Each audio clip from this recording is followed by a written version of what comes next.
Hi there. Richard Laubenberg from Yellow Gazebo Natural Healthcare on St. Clair Avenue West in Toronto. I'm here today to talk to you about elbow pain. Yes, I understand there's lots of stuff going on in the world that might be more important to you than elbow pain, but trust me, if you have elbow pain, you don't care about other stuff as much. You need to deal with your pain. That's how pain works. I can tell you from my own experience in the last month or so that gardening can cause a lot of elbow pain.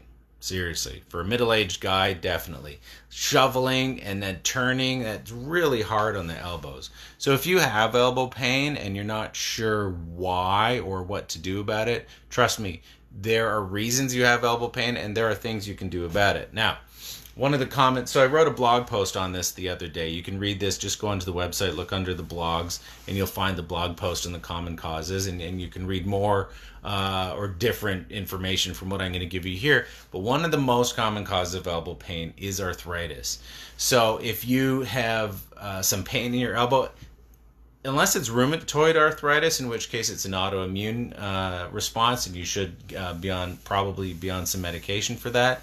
Osteoarthritis, there's not a heck of a lot you can do except maybe take some painkillers, but exercise. So strengthening your muscles in the right way, and yes, maybe stretching some muscles in the right way can go a long way with arthritis, and frankly, helping most of the things that I'm going to talk about. So another common cause is tennis elbow, golfer's elbow. So tennis elbow, so you have two epicondyles on your elbow. On the outside, your lateral epicondyle, when that's inflamed, that's what we call tennis elbow. And on the inside, mine's a bit tender. Doing gardening this morning probably is why. That's golfer's elbow. So it has to do, of course, with the way you're swinging in these sports. But that's the medial epicondyle, the inside golfer's elbow. It doesn't matter if you actually golf or not. That's what your doctor may or may not call it. How do you help these things? Well, I have some videos already on the website that you can link to, or just go to our YouTube playlist that can show you these exercises a little bit better. But let me just tell you quickly, if you have pain on your medial epicondyle, probably what you need to do is create some tension on your extensors, your forearm extensors. You can do that simply by squeezing. That actually helps. I was doing that the other day when I was in some pain there, and it really, really helps. You can take a weight as well and just gently lift it. Sometimes, depending on how bad it is, and this is why, it's a sales pitch, but it's true, you should see one of our physiotherapists or one of our chiropractors. They can give you a proper diagnosis and probably test to see what the best exercise is for you. But I want to tell you right here now that just stretching is not going to be enough. You need to also strengthen the right muscles too, okay? Thank you. Tendinitis, so when the tendons get inflamed, and a trapped nerve. Now, a trapped nerve is definitely something that you do want to take seriously. So, what are some causes of, or what are some indications that a nerve is trapped?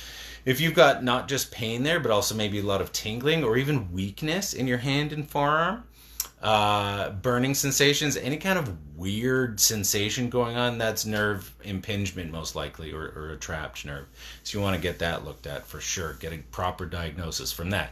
And again, a chiropractor and a physiotherapist at Yellow Gazebo can give you a legal diagnosis. You don't have to see your general practitioner, who, by the way, is not an expert on pain. They can give you medication and they can refer you to a specialist, but somebody like a chiropractor or a physiotherapist can give you a legal diagnosis, and they can tell you, yes, you need to, see your MD, or yes, you can get a massage and fix this. They will tell you, and they are obligated legally to do it in a proper way.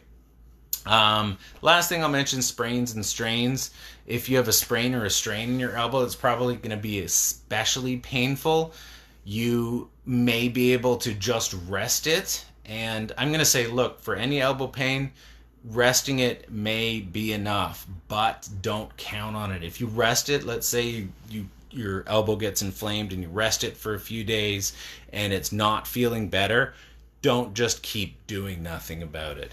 Get it looked at, because if you leave your elbow for long enough, it's going to turn into something chronic. You get more and more scar tissue built up there, and it's not going to get better. It may be hard even to straighten your arm. The longer that you leave your elbow pain, the longer it's going to take to fix it. So get it looked at right away. If you want to just ask me over the phone, or we can set up a call or a quick consult of some kind, I can tell you probably what you, if you need to see someone or if you need to see your MD. Sometimes surgery, sometimes wearing, even casting it or getting a brace is indicated, and I may be able to help you. I may refer you to a specialist as well. So you can call the clinic 416-909-2334. You can email me directly at richard@yellowgazeboclinic.com, and I hope you have a great day. Thank you.